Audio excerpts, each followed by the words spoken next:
de atividade do Movimento Espírita para proferir a palestra da noite.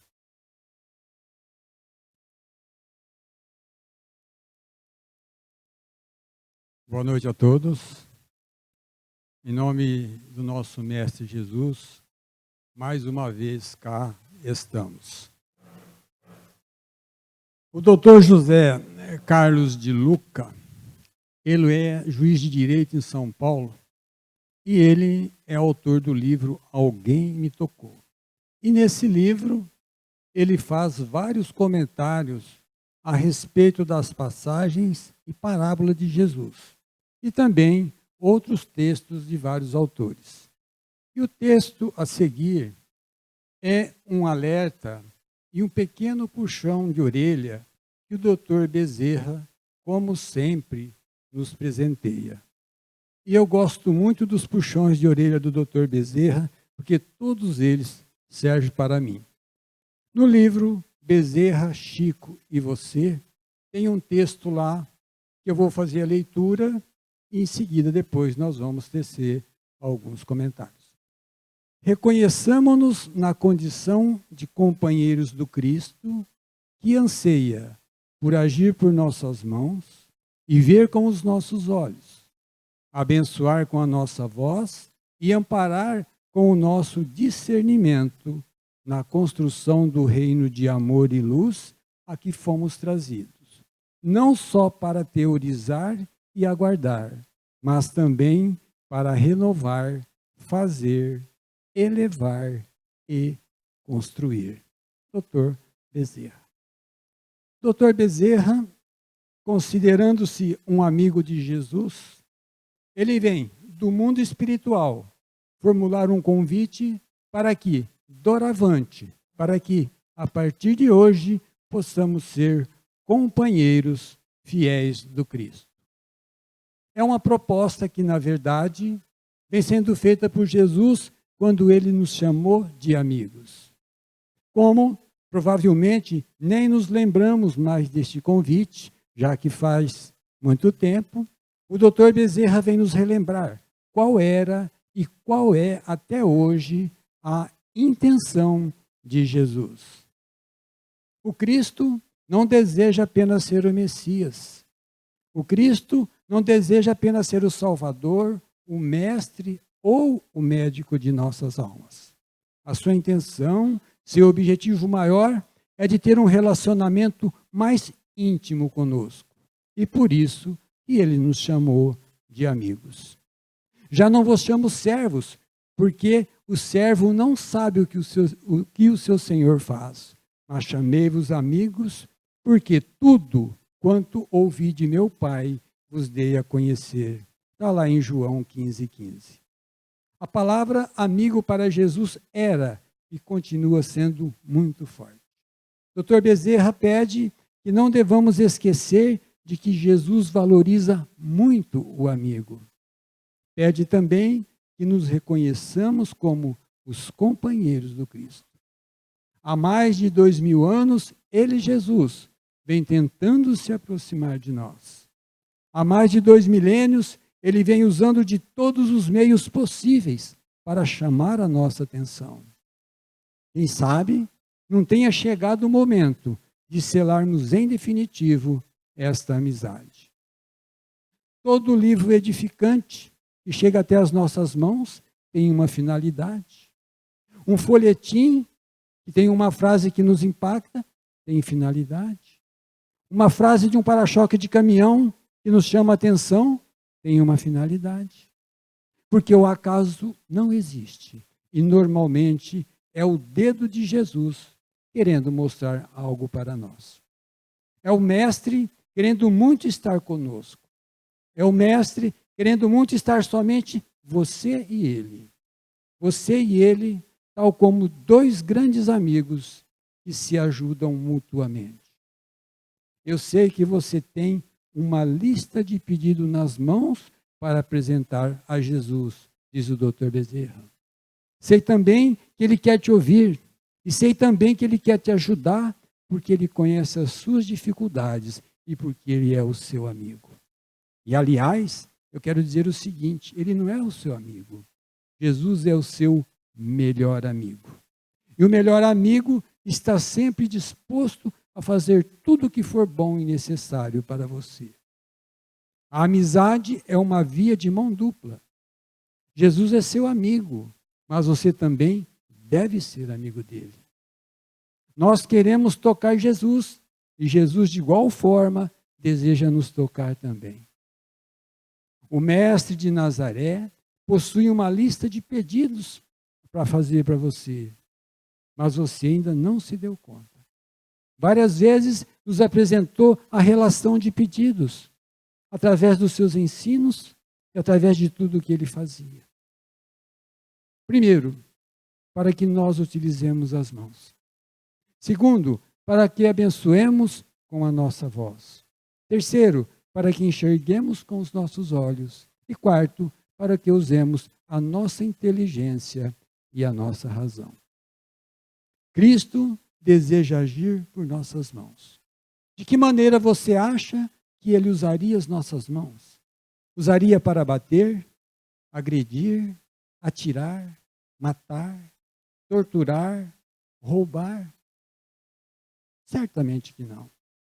Sem dúvida alguma, Jesus usaria as nossas mãos para socorrer, abraçar, alimentar, amparar e construir.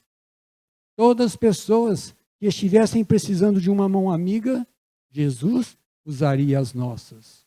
Muitas vezes, sem que nós percebamos, nos momentos mais difíceis, que é aquele momento em que nos encontramos caídos e abatidos, sem uma pequenina luz de esperança, surgem as mãos invisíveis do Mestre, sempre disponíveis a nos ajudar.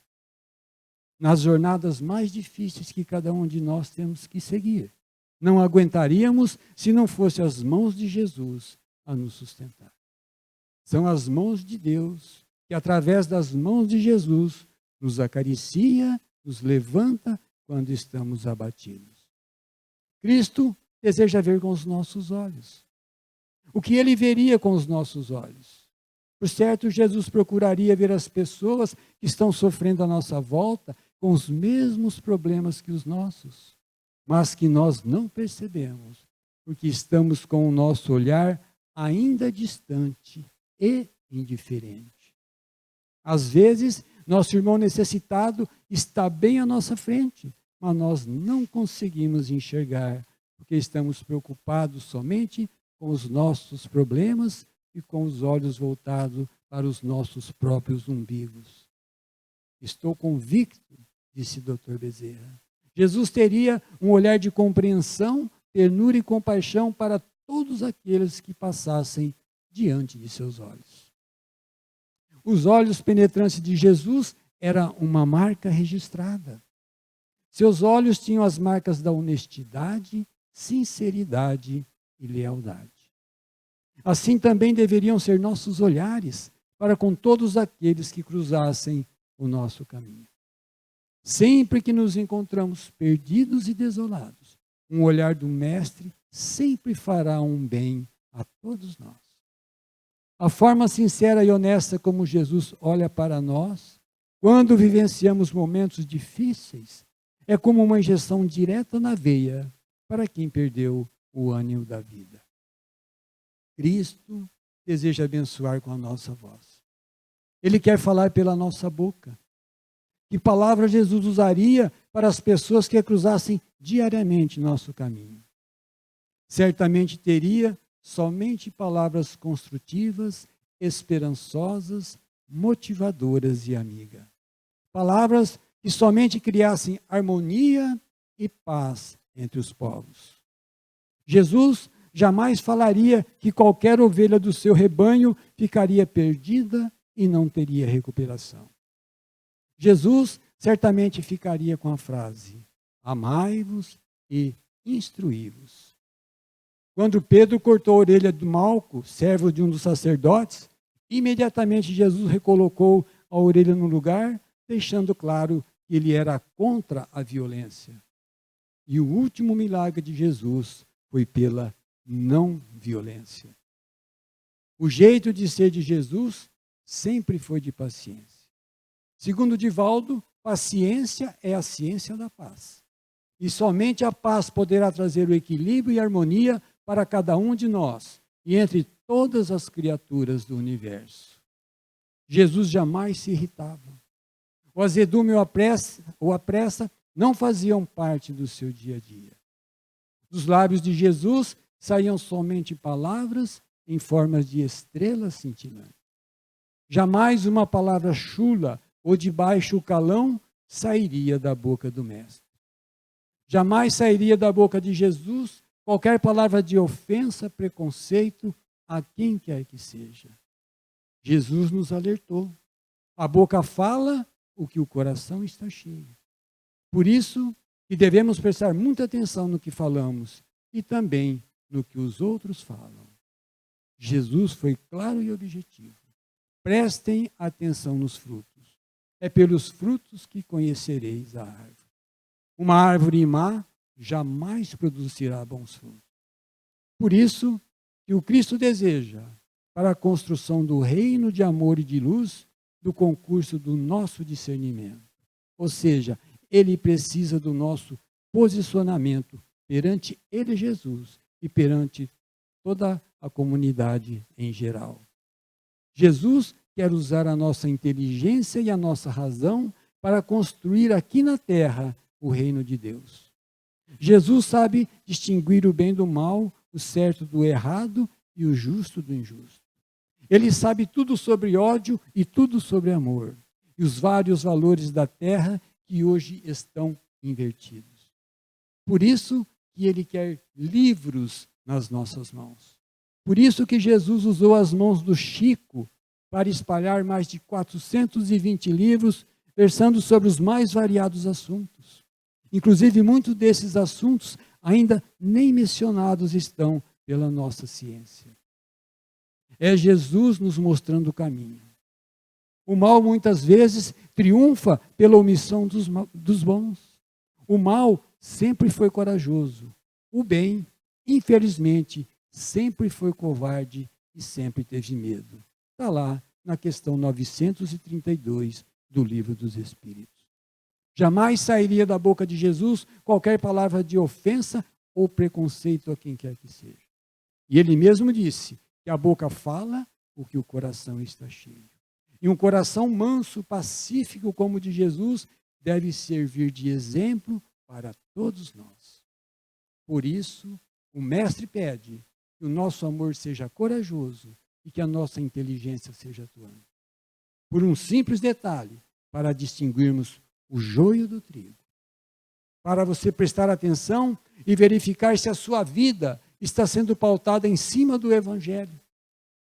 Se existe um ser que não pode alegar desconhecimento, somos nós espíritas. O espírita é um privilegiado. Religião alguma possui as informações que a doutrina nos traz. Por isso, a nossa responsabilidade é maior. O Evangelho de Jesus é para ser consultado todos os dias.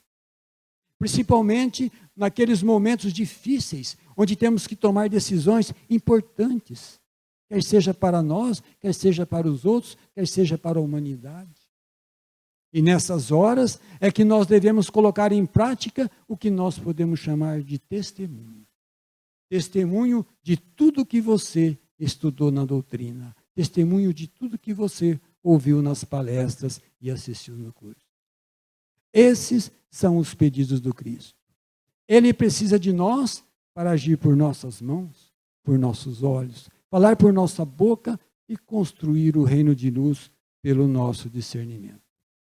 Atender a esses pedidos de Jesus implicaria para nós aceitarmos a direção do Cristo para as nossas vidas.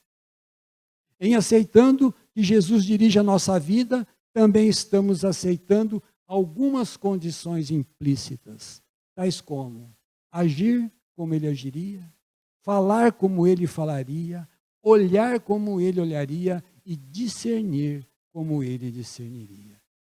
Muitos de nós recusamos iniciar esse tipo de trabalho com medo da possível derrota, até mesmo antes de começar. Nós achamos que é muito difícil ou até impossível seguir o Cristo. Mas nós não podemos esquecer de que o amigo Jesus um dia morreu por nós. E seguir o Cristo exige sacrifícios. Mesmo após a sua morte, ele continua sendo crucificado. Nós continuamos crucificando-o até hoje. Sempre que não realizamos a tarefa que cabe a cada um de nós realizar, nós estamos abandonando Jesus e deixando que ele fique sozinho nessa luta. Sempre que abandonamos o Mestre, estamos crucificando-o novamente. Na tarefa de construção do reino de Deus na terra, ele precisa de nós. Nós somos importantes. Nós somos os braços de Deus na construção de um mundo melhor. Até quando nós vamos deixar que a nossa relação com Jesus permaneça como está? Como é que anda a nossa relação com Jesus? É aquela relação morna, sonsa, sem sabor? Até quando a nossa relação com Jesus será mero fruto do nosso interesse, em que somente Ele se dedica? Ou seja, tudo vem a nós, vosso reino, seja lá o que Deus quiser. Até quando continuaremos negando o nosso amigo Jesus? Dr. Bezerra assevera que o companheiro de Jesus não é aquele que teoriza e aguarda, ou seja, aquele que fala, mas não faz. Aquele que permanece de braços cruzados, olhando a banda passar, como dizem, não pode ser intitular companheiro do Mestre. O verdadeiro companheiro de Jesus é aquele que renova, faz e constrói. É aquele que sai em busca de. Até quando nossa relação com ele vai ser igual aquele namoro frio, que não tem abraço, não tem beijo e não tem nenhum tipo de carinho? Pedro negou Cristo por 3 vezes. E nós, quantas vezes já o recusamos? Será que aquele galo que cantou para Pedro naquela noite fria, naquela noite triste, continuará cantando para nós também? Pedro negou Jesus 3 vezes. Em compensação, se redimiu. E foi o que mais vivenciou o seu mestre. Quando é que nós vamos despertar e tirar os ensinamentos de Jesus constante dos manuscritos, ou seja, do Evangelho, da Bíblia, de um livro edificante, e colocá-los no interior de cada um de nós? Quando? Quando que vamos fazer a troca de velhos arquétipos nossos, ou seja, de velhos hábitos enraizados há tanto tempo? Quando que nós vamos trocar por novas maneiras mais salutares de ser, de pensar e de agir? Somos os trabalhadores da última hora. E 1 minuto perdido é muito tempo, diz o Dr. Bezerra. Devemos ter como exemplo de vida o bambu chinês. Embora suas raízes sejam profundas, ele é maleável e vento algum o quebra. E a água também nos dá uma bela lição de vida quando ela contorna todos os obstáculos e atinge o seu objetivo. Diz o Dr. Bezerra que pelo simples motivo de não se esforçarem, pelo simples motivo de não fazerem um processo de autotransformação, é que ele tem constatado, é que ele tem presenciado uma infinidade de irmãos nossos, companheiros de ideal, ou seja, espíritas, chegarem no plano espiritual em condições deploráveis. E aqui ele está falando, principalmente para os dirigentes espíritas, principalmente para os palestrantes, principalmente para aqueles que são formadores de opiniões dentro da doutrina. E ele acrescenta, tudo porque não ouviu os alertas que Jesus fez. Tudo porque não deu a devida atenção aos postulados da doutrina. Algumas coisas, por exemplo, nós não podemos controlar. O que os outros fazem, o que os outros falam, os erros que os outros cometem, as decisões que os outros tomam. Tudo aquilo que os outros sentem não é responsabilidade nossa. Nossas palavras, nossas ações, nossos erros, nossos sentimentos, nossas decisões, nossos esforços, são atitudes que podemos e devemos controlar. Normalmente, não estamos nem um pouco preocupados com aquilo que deveríamos estar. Deveríamos estar mais preocupados com o nosso futuro. Nós estamos agindo de tal maneira que sempre estamos deixando para depois. Estamos deixando para depois coisas muito importantes, razão pela qual estamos aqui hoje encarnados, que é a nossa parte espiritual. Depois eu procuro uma religião. Depois eu procuro um trabalho voluntário. Quando eu tiver tempo, eu vou ler um bom livro. Quando eu me aposentar, vou cuidar desse negócio de salvação. Agora vou procurar fazer o meu pé de meia e etc. Quem age assim não está totalmente errado. Mas, e se acontecer com você o que está escrito lá em Lucas 12:20? Lá está assim: tolo, esta noite arrebatarei a tua alma, e todos os teus bens que tens entesourados, para quem vão ficar? É um alerta que Jesus fez. Então, nós estamos perdendo tempo. Perdendo tempo com coisas que nada acrescentam à nossa vida real. E quando eu falo em nossa vida real, é a nossa vida desde milênios lá atrás, por ocasião da nossa criação. O tempo vai passando e nós não conseguimos estreitar a nossa amizade com Jesus. Estamos deixando de educar o nosso espírito. O tempo que deveria ser gasto com a educação do espírito, nos aproximando cada vez mais do Mestre, nós ficamos correndo somente atrás das coisas do mundo material. E esse tempo que a gente acha que é perdido e que não vale a pena estar buscando no momento, poderá nos livrar de muitas doenças desnecessárias. Muitas doenças são desenvolvidas simplesmente pelo fato de nós nos afastarmos de Jesus. São palavras do Haroldo Dutra Dias. Doenças que não têm nada a ver com o nosso passado, mas sim somente com o nosso presente. Doenças que estamos desenvolvendo na atual encarnação. Tudo porque ficamos adiando o nosso encontro com o Cristo. Jesus não fez sacrifício por si mesmo, mas sim por todos nós. Ele viveu para os outros e todos nós nascemos para ajudar uns aos outros, seguindo o seu exemplo. Viver para os outros, viver para servir, é uma regra da natureza. E como exemplo de servidão, Jesus lavou os pés dos discípulos. As flores não produzem perfumes para si mesmas. Eu acho que essa frase é do Papa, tá? O sol brilha a sua luz para iluminar vários planetas. A chuva cai e ela não se preocupa com quem merece ou quem não merece receber o seu beijo molhado. O rio não pergunta se a terra que o circunda merece o seu benefício ou merece o seu frescor. E foi isso que Jesus tanto nos pediu através dos seus exemplos. Por essa razão, e sob a inspiração de Jesus, nosso Mestre e Senhor, é nosso dever trazer com alegria o Espiritismo por fora, através das nossas atitudes, sempre lembrando de conservar o Evangelho por dentro, vivenciando Jesus, diz o Dr. Bezerra. Somente conhecer a doutrina não basta. Somente dizer que é cristão também não basta. Nós temos que colocar em prática o que Jesus mandou. Não é o que você ajunta, é o que você espalha que define o seu modo de vida. Você espalha sorrisos, gentilezas, otimismo, boas notícias, espalha bom dia, boa tarde, boa noite, como vai? Você espalha que a vida é boa, você espalha que é bom visitar umas pessoas que estão acamadas. Você pode espalhar gestos de carinho. Você pode espalhar beijos, sorrisos, alegria, espalhar esperança para quem acha que tudo está perdido e fé para quem não tem mais forças para lutar. Então, distribua, não junte nada para você.